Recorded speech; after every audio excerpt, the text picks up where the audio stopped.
The rainy season began. Sugriv and his companions spent the time in Kishkinda in enjoyment, but Ram and Lakshman spent the weary days waiting in a cave nearby. The forest paths were flooded and became rushing torrents, impossible to traverse. The search for Sita, therefore, had to be suspended. Ram brooded over Sita's predicament and was plunged in sorrow. Lakshman counseled him to bear with the delay till the rainy season ended. So Ram held his soul in patience.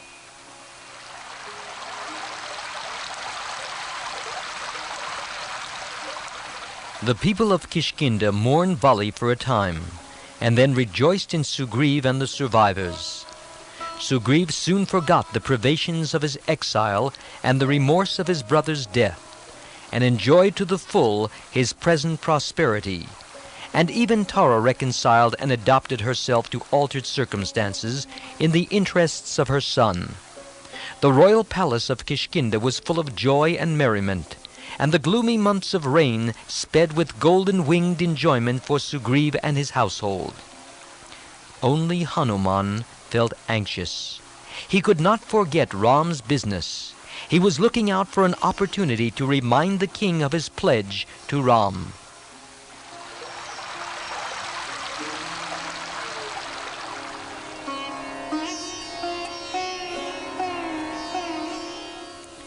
At last the rain ceased, and the sky was cleared of cloud and lightning.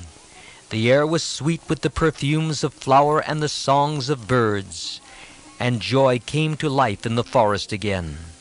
The intelligent and high virtuous Hanuman now approached his king. Sugriv had entrusted all official duties to the ministers, and was absorbed in pleasure. Hanuman knew that the wisest and best of men neglect their promises in such circumstances, and addressed the king with great politeness. "You have regained the kingdom of your ancestors, and are in secure possession and enjoyment of it. But something yet remains to be done. You must fulfill your promise to your allies, and so increase your fame and strengthen your power. Even at the sacrifice of one's own interests and pleasure, one should carry out the business of one's friends according to one's promise. Only so can a king's authority and reputation grow. It will be best to fulfill one's promise before the due date. In any case, delay should be avoided. Fulfillment after the promised date is worse than useless. One should not wait to be reminded by one's friends of what had been promised to them. All this you know without my telling you. Remembering what Ram had done for us, we must take steps to fulfill our promise without waiting to be reminded by him. Now the rainy season is over. There is no ground for further delay. We can no longer postpone the task of searching for Sita. Ram may be very patient, but that does not justify any further delay on our part. Did not Ram kill your foe promptly, not minding the danger or the blame involved? We should fulfill our promise with equal promptness." Thus politely did Hanuman convey his advice to Sugriv. The latter accepted it, and thanking Hanuman, ordered Nil to mobilize the Vanar army. "All the world must be searched and Sita found. Order therefore the most powerful Vanars to come and join up at once. Those who fail will be summarily punished." Having said this, Sugriv went back into his private apartments.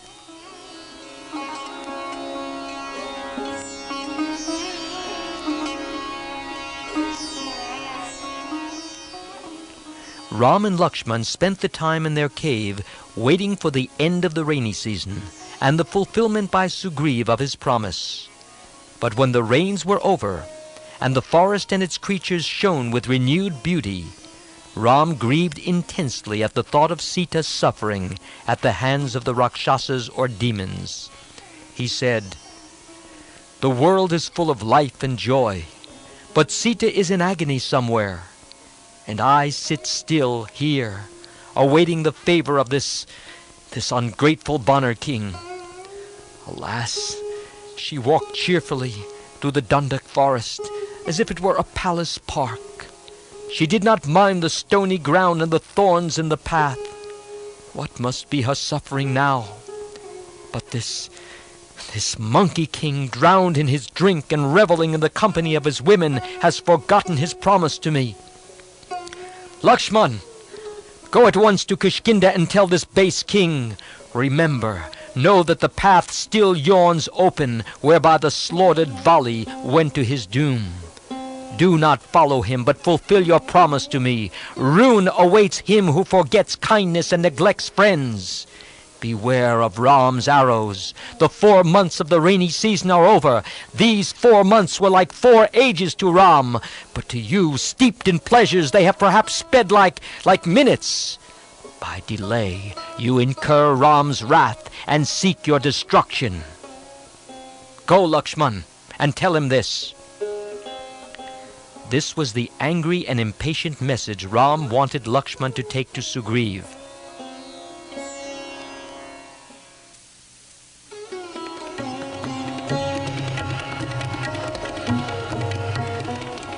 Carrying his brother's grief and anger, Lakshman was about to leave. Then Ram thought again. He knew Lakshman's nature and feared danger from his rashness. So he called him back and said to him, in conveying my complaint to Sugriv, do not be harsh. Whatever his faults, he is our friend. Point out his faults to him, but say nothing harsh. Lakshman agreed, but he found it hard to control his own anger as he approached the gates of Kishkinda. Noting the severe face of Lakshman, who was fully armed, the Vanar watchman became alert and made ready to guard the fortress. This enraged Lakshman still further. Some Vanars ran to the inner apartments and reported to Sugriv, Lakshman, furious with anger, is coming here holding his bow. We could not stop him. But the Vanar king was drunk and surrounded by women, and he took no notice. The king's servants ordered the sentry at the gates to stand firm and prevent the entry of anyone. Lakshman's anger became quite uncontrollable. He forced his way in.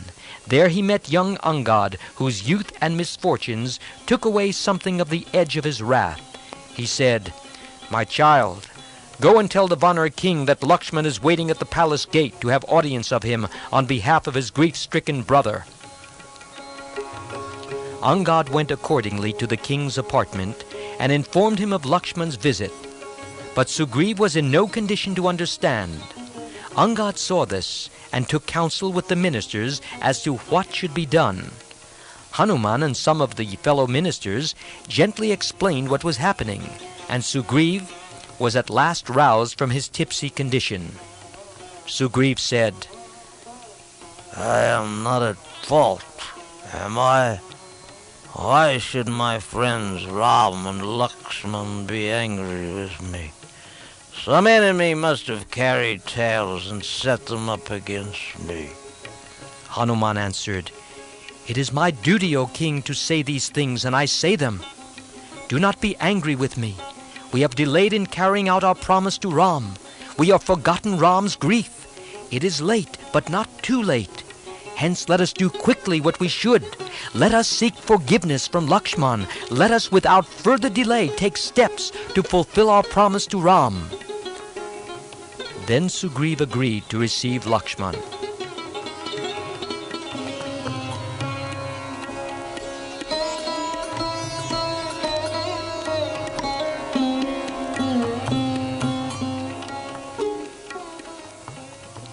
As Lakshman went into the Vanar town, he marveled at its beauty and the culture of Kishkinda. Passing through beautiful streets, he stood outside the king's palace. Hearing the sounds of revelry, of dance and song proceeding from within, he saw that the Vanars had forgotten their promise and were lost in enjoyment. He could hardly control his anger. Still, he held back from entering the women's chamber, and standing in a corner outside, he twanged his bowstring. The sound filled all Kishkinda with fear and trembling. Sugriv, hearing it, realized that the prince was indeed angry. He saw the danger and asked Tara to go and pacify the prince, saying, A chivalrous man like Lakshman will find his anger slipped from him when he speaks to a lady, and it will be impossible for him to continue wrathful. Tara advanced toward Lakshman. In looks, in knowledge of the world, and skill in speech, Tara was unrivaled. She said to Lakshman, "After enduring for a long time poverty and persecution, Sugriva is enjoying the pleasures and the prosperity you have secured for him. This enjoyment has gone to his head and he has lost his senses. I know his fault, but you should forgive him. The high-souled, who know the foibles and imperfections of our common nature, should temper their censure with compassion. So be not too harsh in judging of King Sugriva's surrender to temptations of the flesh, especially after his long trials and privations. But I can assure you, he has never lost sight of his debt or his duty to you. He has already issued orders for mobilizing the Vana warriors from all quarters. Today or tomorrow, they will all be here. Then the search for Sita and the war against Ravan will begin. Have no doubts. And now please, come in and see the king."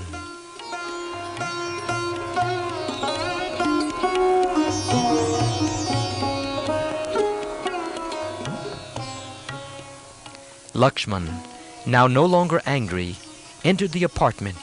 Sugriva, descending from his seat, welcomed Lakshman. He said, "Forgive my faults. With Ram's friendship and help, I am king today. How can I ever forget what I owe to the valorous and good Ram? He can destroy his foes without any help from me. With my armies, I can only follow him, that is all. Surely Ravan will perish. The search for Sita will soon begin, you mark my word. So please, you forgive the delay of which I am guilty." Lakshman was pleased and said, "Ram is your equal in honor and prowess, none else. Come with me to Rishyamukh and give him words of comfort in his grief."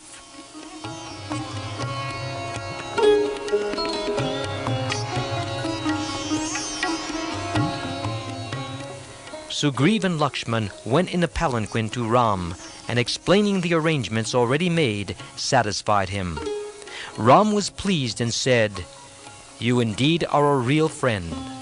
Like the clouds yielding rain, the sun destroying darkness, and the moon pleasing human hearts, a good friend comes to one's help spontaneously. I am happy in your friendship. Now the end of Ravan and his race is certain." Even as Ram was expressing his gratitude and joy, great multitudes of Vanars, under their respective leaders, arrived and assembled. They came from distant forests, mountains, and coasts. The dust they raised darkened the sky. Millions of monkeys and bears in a variety of shapes and colors were there. Sugriva addressed this enormous army and showed them their appointed camping places.